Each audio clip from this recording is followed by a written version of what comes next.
हरे कृष्ण। ओम अज्ञानतिमिरान्धस्य ज्ञानाञ्जनशलाकया चक्षुरुन्मीलितं येन तस्मै श्रीगुरवे नमः। वञ्चाकल्पतरुभ्यश्च कृपा सिन्धुभ्य एव च पतितानं पावनेभ्यः वैष्णवेभ्यः नमो नमः। नमो महमदन्नाय कृष्णप्रेमप्रदायते कृष्णाय कृष्णचैतन्य नाम्ने गौरतिसे नमः। गुरवे गौरचन्द्राय राधिकायै तदालये कृष्णाय कृष्णभक्ताय तद्भक्ताय नमो नमः। जयो श्रीकृष्ण चैतन्य प्रभु नित्यानन्द श्री अद्वैत गदाधर श्रीवासादि गौरभक्तो वृन्द। हरे कृष्णा कृष्णा कृष्णा हरे हरे, हरे राम राम राम हरे हरे। সকলকে ধন্যবাদ। হরে কৃষ্ণ। তো আজকে আমরা আলোচনা করব শান্ত পুরুষকে লাভ করতে হলে শান্ত হতে হয়, তা না হলে কখনোই তাকে লাভ করা যায় না। তো কে সেই শান্ত পুরুষ? আমাদের শাস্ত্র কি বলে দিচ্ছে? সেই পরম তত্ত্বকে লাভ করাই প্রত্যেকটা জীবের একমাত্র লক্ষ্য। সেই পরম তত্ত্ববস্তুটা কে? পরম তত্ত্ববস্তু হলো ভগবান শ্রীকৃষ্ণ, ঈশ্বর পরম কৃষ্ণ সচ্চিদানন্দ বিগ্রহ। পরমেশ্বর হলেন কে? ভগবান শ্রীকৃষ্ণ। তার থেকেই সমস্ত কিছু উৎপন্ন হয়েছে, কিন্তু তিনি কোনো কিছু থেকে উৎপন্ন হননি। তিনি স্বয়ং সম্পন্ন আত্মারাম শান্ত পুরুষ। তো তাকে লাভ করাই হলো জীবের একমাত্র লক্ষ্য হওয়া উচিত। সেটা আমাদের আচার্যরা সেই কথাই বলে দিচ্ছেন। চৈতন্য মহাপ্রভু, যিনি রাধা কৃষ্ণের মিলিত তনু, স্বয়ং রাধা এবং কৃষ্ণ মিলিত হয়ে মহাপ্রভুর রূপ ধারণ করেছেন। সেই মহাপ্রভু আমাদেরকে কি বলছেন, কি উপদেশ দিচ্ছেন?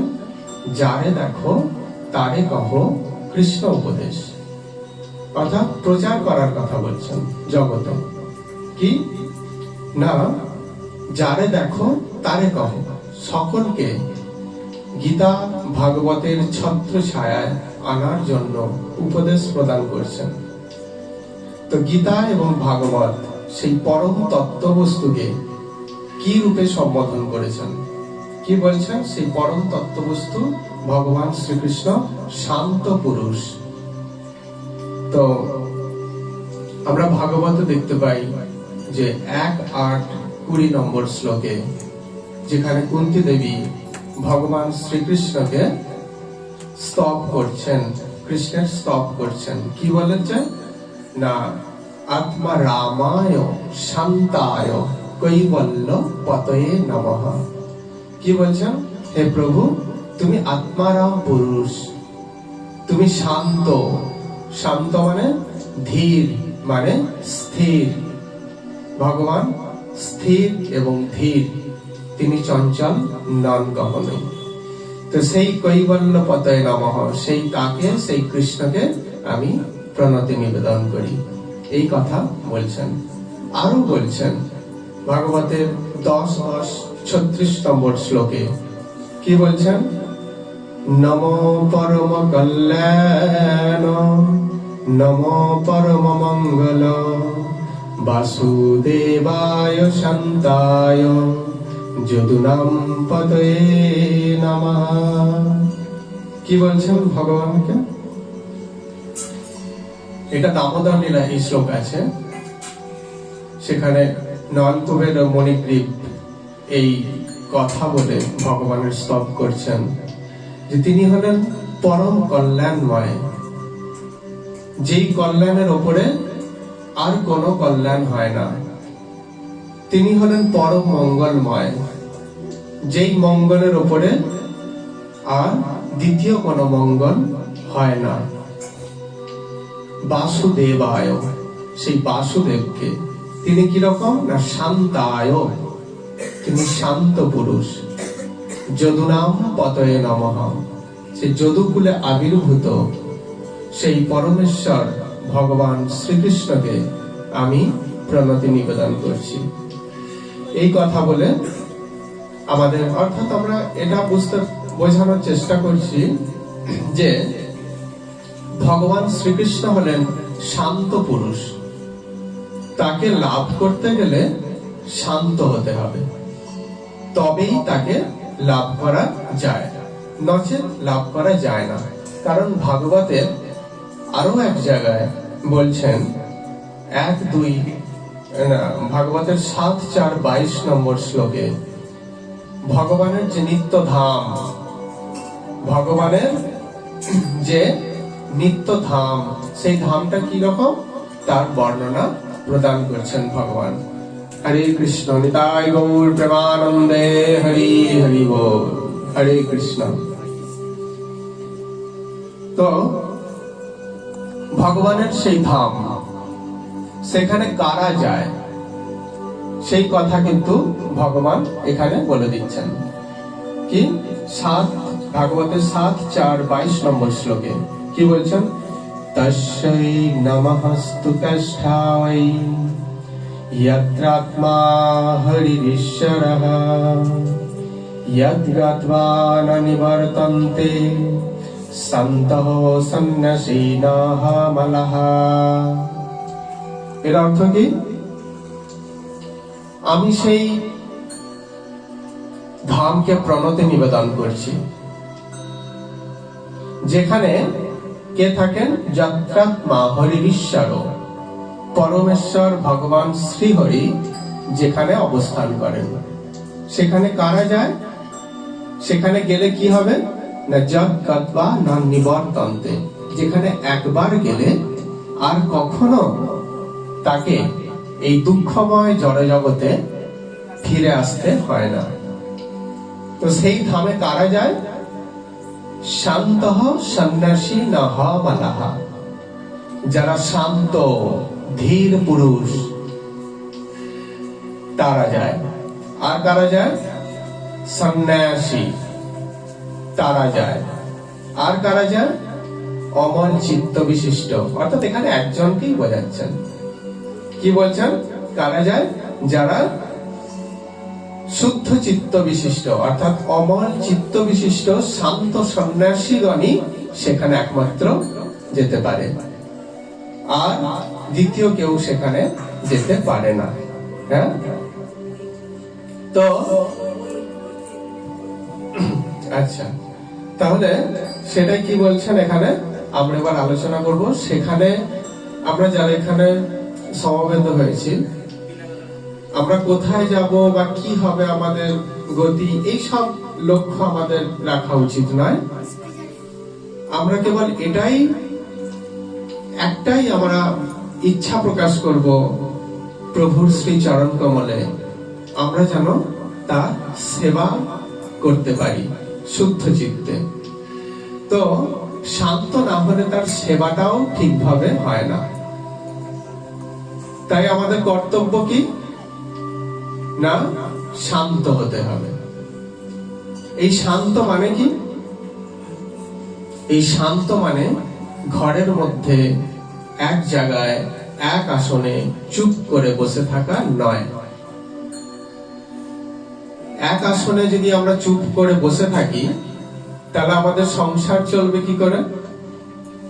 দেহ কি করে নির্বাহ হবে? দেহযাত্রা নির্বাহ করা সম্ভব হবে? হবে না। তো কোন দিক থেকে শান্ত হতে হবে আমাদেরকে? শাস্ত্র আবার বলছেন, বাসুদেব পরধর্ম, বাসুদেব পরধর্ম, বাসুদেব পরগতি। প্রত্যেকটা জীবের পরম গতি কি? বাসুদেব। বাসুদেবকে প্রাপ্ত হওয়াই হলো জীবের একমাত্র লক্ষ্য, এবং জীবের প্রত্যেকটা জীবের গতিও হলো সেই বাসুদেব। তো এই যে দিব্য জ্ঞান, এই জ্ঞানে স্থির হওয়া। আমরা অস্থির হই বলে কি হয় না, আমাদের সেই উদ্দেশ্য থেকে আমরা ভ্রষ্ট হয়ে যাই। আমরা অস্থির মানে শান্ত নই, অশান্ত।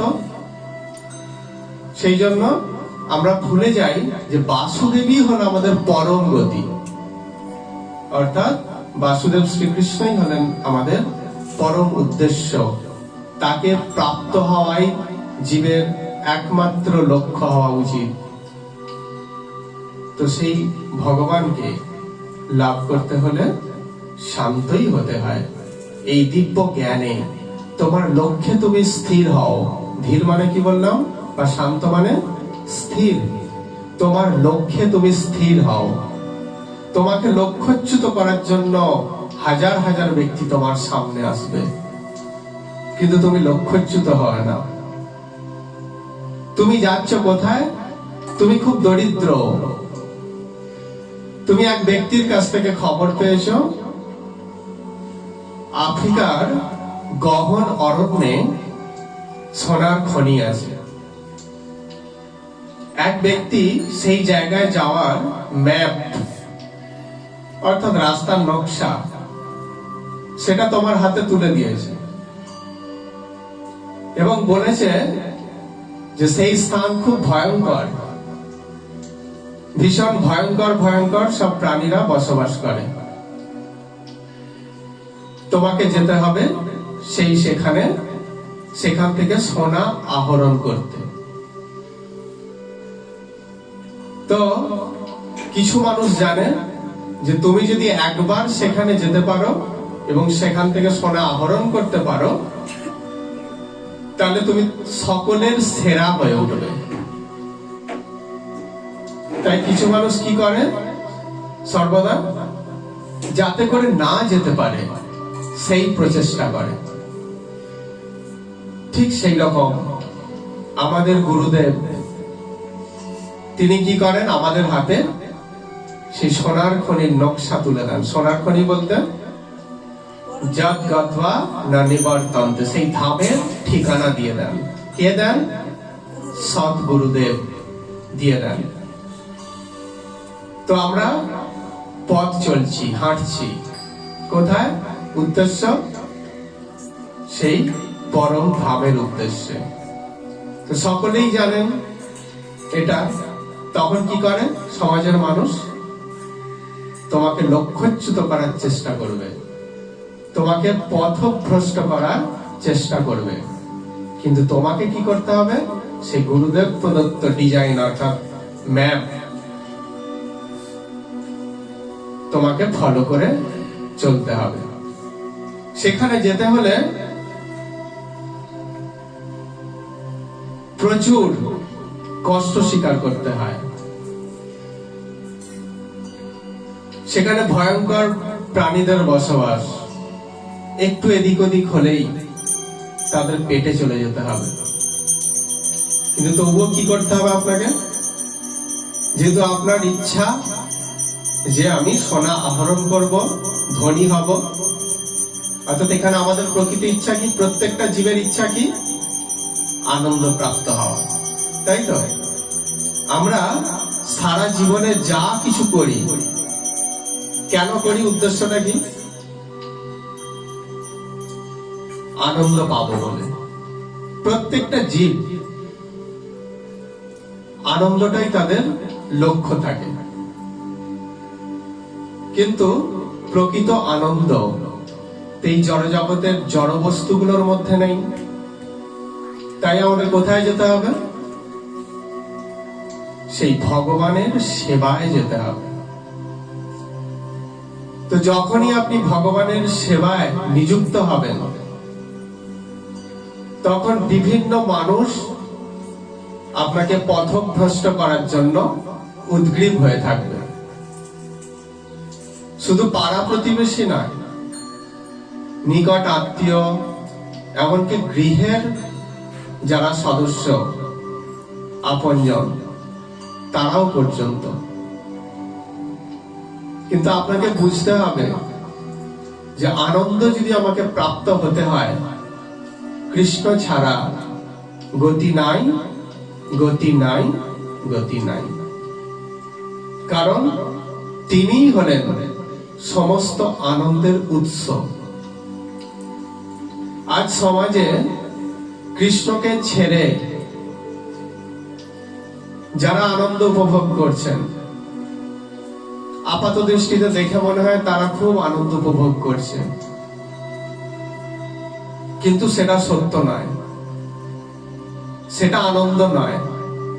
সেটা কি বলে? সেটা আনন্দেরই ছায়া। তার নাম কি? উন্মত্ততা। এটাকে কি বলে বললাম? উন্মত্ততা। আনন্দ একবার হৃদয়ে স্থাপিত হলে সে কি হবে? ক্রমে বর্ধিত হবে। আর উন্মাদনা প্রথমে একটুখানি স্বস্তি দিল, তারপরেই তার পরিণামটা কি হয়? খুব দুঃখজনক হয়। গীতাতেও এই সম্পর্কে বলা হয়েছে যে সুখ প্রথমে আনন্দকর এবং পরে সেটা কি দুঃখতে পরিণত হয়, তো সেটাকে তমগুণী বলা হচ্ছে।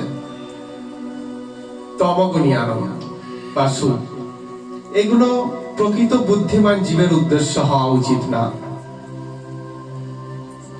আমাদের উদ্দেশ্যটা কি হবে? কৃষ্ণ সেবায় যে প্রকৃত আনন্দ, সেইটাকে উপলব্ধি করা। রূপ সনাতন গোস্বামী এরা উচ্চ ধনী পরিবারে জন্মগ্রহণ করেছিলেন, কিন্তু যখন কৃষ্ণ সেবার স্বাদ পেলেন, তখন কি হলো? তখন এই সমস্ত ধন সম্পদকে পরিত্যাগ করলেন। কেন করলেন? আমরা সেগুলো আঁকলে ধরে থাকতে চাই, আর ওনারা কি করলেন? সেগুলো পরিত্যাগ করলেন। কেন? সেই অতুল ঐশ্বর্যের থেকেও, ঐশ্বর্যের মধ্যে যে সুখ বা আনন্দ, তার থেকেও একটা উচ্চ স্তরের আনন্দ পেয়েছেন বলে তারা উপলব্ধি করেছিলেন যে কৃষ্ণ সেবাতেই সর্বোচ্চ সুখ, সর্বোচ্চ আনন্দ। তাই আমাদের এই কথাটা সব সময় খেয়াল রাখতে হবে যে আমরা যেন পথভ্রষ্ট না হই। এখানে ধীর থাকার অর্থ বলতে এটা বোঝাচ্ছে, ভগবান শান্ত পুরুষ, তুমি তোমার লক্ষ্যে স্থির হও। তোমার লক্ষ্য বস্তু কি? আমি, অর্থাৎ কৃষ্ণ। সেটাই তোমার একমাত্র লক্ষ্য বস্তু। লক্ষ্যে স্থির থাকতে না পারলে কখনো সেই জায়গায় পৌঁছাতে পারবে না। পাণ্ডবদের অস্ত্রগুরু, পাণ্ডব এবং কৌরবদের অস্ত্রগুরু কি নাম? দ্রোণাচার্য। উনি কি করছেন? পাণ্ডব এবং কৌরবদের একত্রে ধনুর্বিদ্যা শিক্ষা দিচ্ছেন। তো যখন ধনুর্বিদ্যা শিক্ষা দিচ্ছেন, তখন সকলকে এক এক করে ডেকে বলছেন যে ওই যে গাছে একটা পাখি রেখেছি, অর্থাৎ নকল পাখি, পাখির মূর্তি করে রাখা আছে। সেই যে পাখির মূর্তি, ওর চোখে তীর নিক্ষেপ করতে হবে। পারবে তো? হ্যাঁ গুরুদেব, আপনার আশীর্বাদ থাকলে, কৃপা থাকলে অবশ্যই হবে। আচ্ছা, প্রথমে দুর্যোধনের সব দুর্যোধন আসলো, হাতে তীর ধনুক তুলে দেওয়া হলো। আচ্ছা দুর্যোধন, তুমি কি দেখতে পাচ্ছ? কি দেখতে পাচ্ছ তুমি? না, আমি দেখতে পাচ্ছি গুরুদেব একটা বিশাল আকাশ, সেই আকাশের নিচে একটা সুন্দর গাছ, গাছে কত ফল কত ফুল, তার মাঝখানে বসে আছে একটা সুন্দর পাখি। তো গুরুদেব বললেন তুমি পারবে না, তুমি চলে এসো, তোমার তীর নিক্ষেপ করার প্রয়োজন নেই। গুরুদেব তাকে ডেকে নিলেন। এরপর এক এক করে সকলকে ডাকলেন। সকলেই বললেন কি, আমি একটা গাছ দেখতে পাচ্ছি, গাছের মধ্যে ফল ফুল, ঘন পল্লব, তার মাঝে একটা সুন্দর পক্ষী শাবক বসে আছে। মানে না, তোমরা কেউ পারবে না, চলে এসো। যখন অর্জুনকে ডাকলেন তখন কি হলো? আচ্ছা আসতে থাক না, থাক না। যখন অর্জুনকে, ও গভীর মনোযোগ দিয়ে শুনছে, ওকে ডিস্টার্ব করো না। যখন অর্জুনকে ডাকা হলো তখন কি বলছে? গুরুদেব বলছেন কি দেখতে পাচ্ছ তুমি? আচ্ছা থাক না, থাক। যখন অর্জুনকে যখন ডাকলেন তখন অর্জুনকে ডেকে জিজ্ঞাসা করছে তুমি কি দেখতে পাচ্ছ? গুরুদেব, আমি একটা কালো চোখ দেখতে পাচ্ছি। বলে হ্যাঁ, তুমি তীর নিক্ষেপ করো, তুমিই পারবে। গল্পটা বলার অর্থ কি? যিনি তার লক্ষ্যে স্থির, তিনি সেই লক্ষ্য বস্তুকে প্রাপ্ত হতে পারেন, দ্বিতীয় কেউ পারেন না। এরা কি দেখছেন? একটা বিশাল আকাশ, অর্থাৎ লক্ষ্যটা বহুমুখী, বহু দিকে ছড়িয়ে পড়েছে। আমি একটা আকাশ দেখলাম, সেই আকাশের নিচে একটা বিশাল বড় গাছ, গাছের মধ্যে পাতা ফল ফুল, তার মধ্যে একটা পক্ষী শাবক, তার মধ্যে আবার একটা চোখ। মানে এত কিছু লক্ষ্য কে করতে বলেছে তোমাকে? তোমরা পারবে না, তাই ডেকে নিলেন। কিন্তু অর্জুনের লক্ষ্য কি? শুধুমাত্র একটা কালো চোখ দেখতে পাচ্ছেন। এই গল্পের উদ্দেশ্য কি বলার? শাস্ত্র কি বলছে? বাসুদেব পরাগতি। প্রত্যেকটা জীবের পরম গতি হলো শ্রী বাসুদেব। কিন্তু আমরা বাসুদেবকে পরিত্যাগ করে আমাদের হৃদয়টাও হয়েছে ওই আর সব শিষ্যের মতো কি হয়েছে? বহুমুখী। তাই আমাদের গুরুদেব কি বলেন? তোমাদের হবে না। কার হবে? যার লক্ষ্য স্থির। বাসুদেব পরাগতি, পরম গতি হলো আমাদের শ্রী বাসুদেব। সেই যে দিব্য জ্ঞান, সেই যে লক্ষ্য, সেই লক্ষ্যে স্থির হতে হবে। এখানে আমাদের আলোচ্য বিষয় কি? শান্ত পুরুষকে লাভ করতে হলে শান্ত হতে হবে। অর্থাৎ শান্ত হওয়ার অর্থ এইটাই, বোঝা গেল? কিন্তু এই শান্ত হওয়াটা খুবই দুরূহ। এটা অনুশীলন না করলে, এটা প্র্যাকটিস না করলে কখনোই কিন্তু শান্ত হওয়া যায় না। তাহলে আমরা অনুশীলন করব তো? আমরা সবাই সেই শান্ত পুরুষকে লাভ করতে চাই তো? তাহলে আমাদের হৃদয়টাকে শান্ত করতে হবে তো? তাহলে সেই প্রসেসটা আমরা জেনে নেব। কি বলছেন ভগবান? গীতায় ভগবান বলছেন দ্বিতীয় অধ্যায়ের 67 নম্বর শ্লোকে কি বলছেন? ইন্দ্রিয়ানাম হি চরতাম জন্মন অনুবিধীয়তে তদস্য হরতি প্রজ্ঞাম বায়ুর নাম মিভাম্বসী। অর্থাৎ একটা নৌকা চলেছে, যদি প্রতিকূল বায়ু বয়, অনুকূল বায়ু বইলে ঠিক আছে, যদি প্রতিকূল বায়ু বয় নৌকাটা স্থির থাকতে পারবে? অস্থির হয়ে উঠবে। চলতে চলতে চলতে এদিকে ধাক্কা ওদিকে ধাক্কা খেতে খেতে এক সময় কি হবে? সেটা জলে নিমজ্জিত হবে। তো ঠিক সেই রকম আমাদের যে ইন্দ্রিয়গুলো, সেইগুলো হচ্ছে প্রতিকূল বায়ুর মতো। আমাদের মনকে কখনোই সেই ভগবত চরণে স্থির থাকতে দেয় না। তাহলে প্রথম কর্তব্য কি? শান্ত হতে গেলে আমাদের সমস্ত ইন্দ্রিয়গুলোকে সংযত করতে হবে। গীতায় অর্জুনকে ভগবান জ্ঞান প্রদান করছেন। ভগবান এক জায়গায় বলছেন, অর্জুন মাম অনুস্মর যুদ্ধচ। হে অর্জুন, আমাকে অনুসরণ করে তুমি যুদ্ধ করো। তাহলে ধর্ম কি? যুদ্ধ করাই ধর্ম নয়, যুদ্ধ করাই হলো ধর্ম। এই যুদ্ধ কার সঙ্গে করবে? পাড়া প্রতিবেশী, পাশের রাজ্য, কার সঙ্গে? নিজের সঙ্গে, নিজের ইন্দ্রিয়গুলোর সঙ্গে।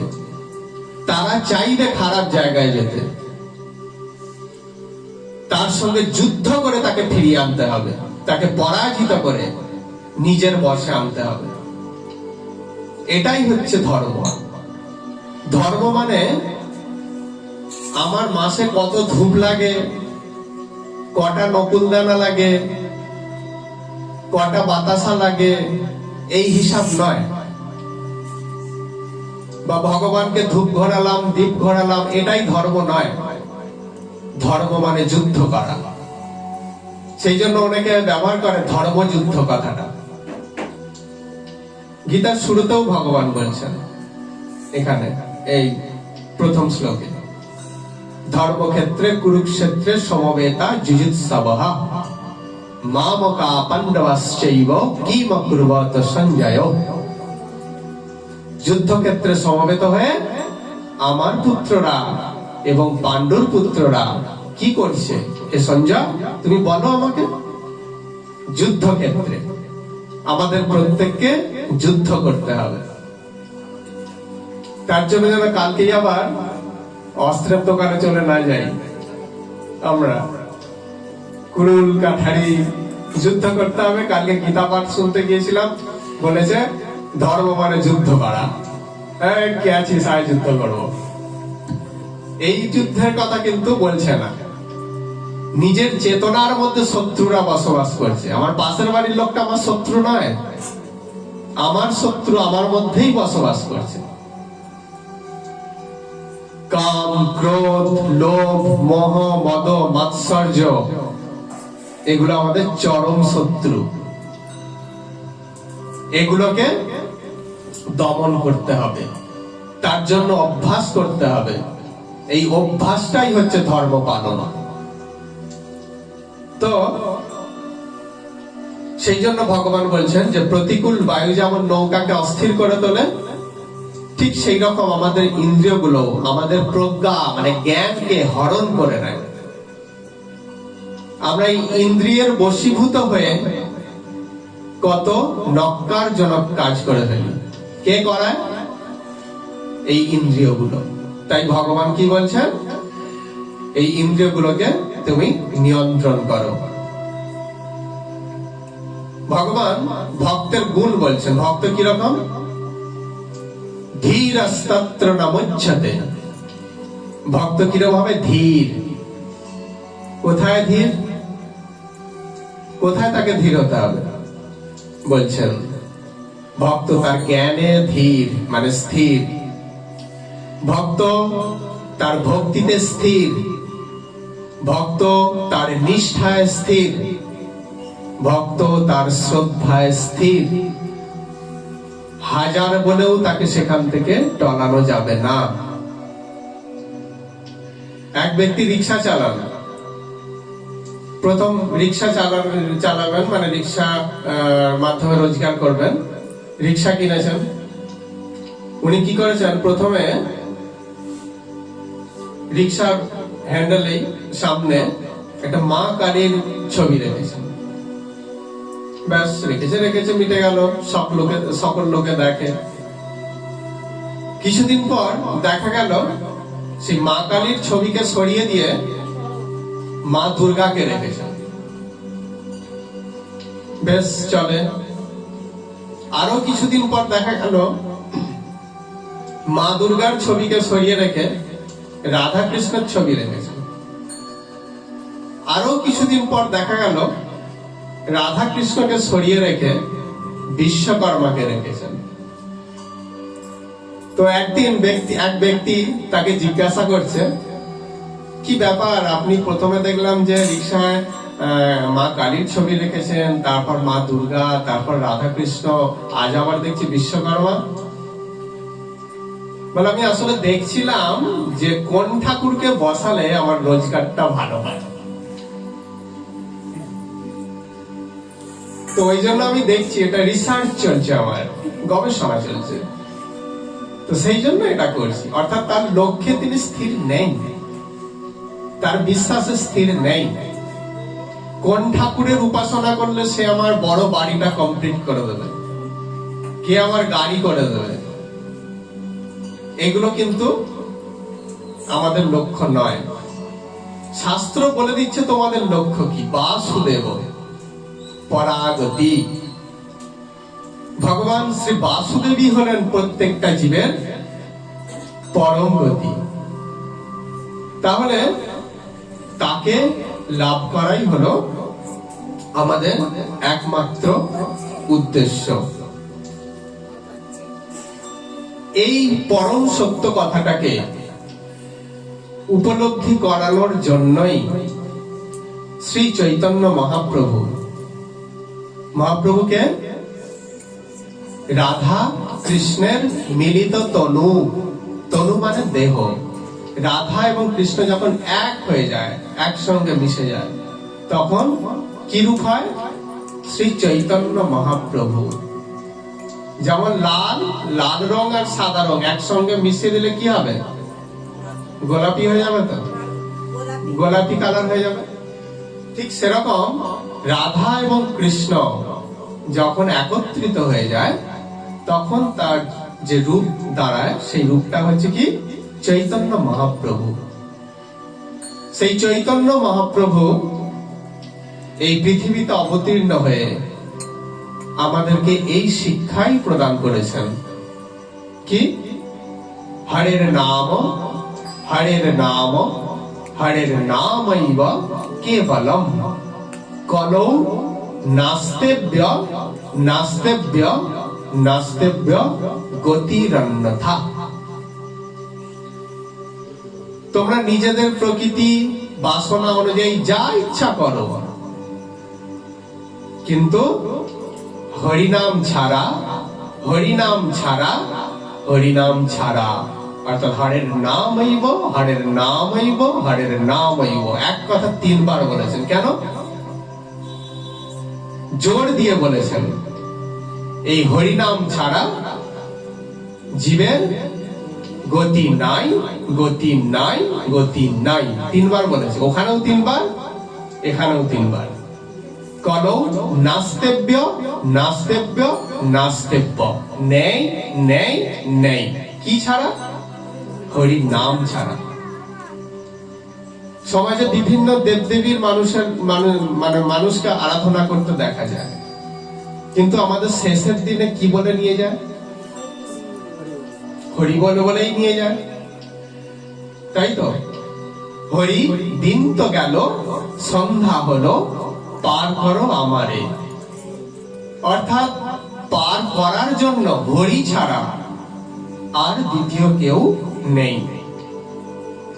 সেই চৈতন্য মহাপ্রভু সেই জন্যই অকাতরে আমাদেরকে কৃষ্ণ প্রেম প্রদান করার জন্য এখানে আবির্ভূত হয়েছেন এবং জগৎকে সেই শিক্ষাই প্রদান করেছেন। আজ দেখুন সমগ্র বিশ্ব জুড়ে মহাত্মাদের কৃপায় হরিনাম দিনে দিনে কত সুন্দরভাবে বর্ধিত হচ্ছে। বৈষ্ণব সমাজ মানুষের কাছে পরম সত্যটাকেই তুলে ধরছেন। কি সেই পরম সত্য? বাসুদেব পরাগতি। আমাদের প্রত্যেকের পরম গতি হলো ভগবান শ্রী বাসুদেব। তাই তোমার লক্ষ্যে তুমি স্থির হও, তোমার লক্ষ্যে তুমি ধীর হও, তোমার শ্রদ্ধায় তোমার ভক্তিতে তুমি স্থির হও।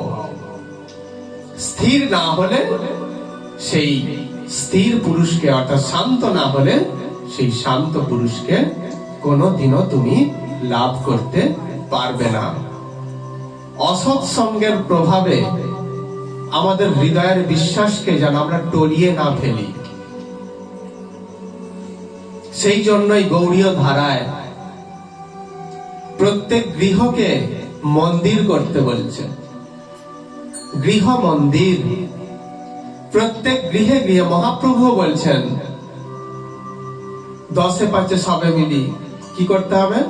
হাতে তালি দিয়ে প্রত্যেক গৃহে গৃহে কৃষ্ণ নামের আসর বসাও। আমাদের তো এত ঐশ্বর্য, এত সম্পদ, সেখান থেকে কি সত্যি কোনো সুখ পাচ্ছি? প্রকৃত আনন্দ পাচ্ছি না তো। তাহলে প্রশ্ন করতে হবে তো সেই আনন্দটা কোথায় আছে? শাস্ত্র আমাদেরকে বলে দিচ্ছে সৎ চিত আনন্দময় ভগবান শ্রীকৃষ্ণ।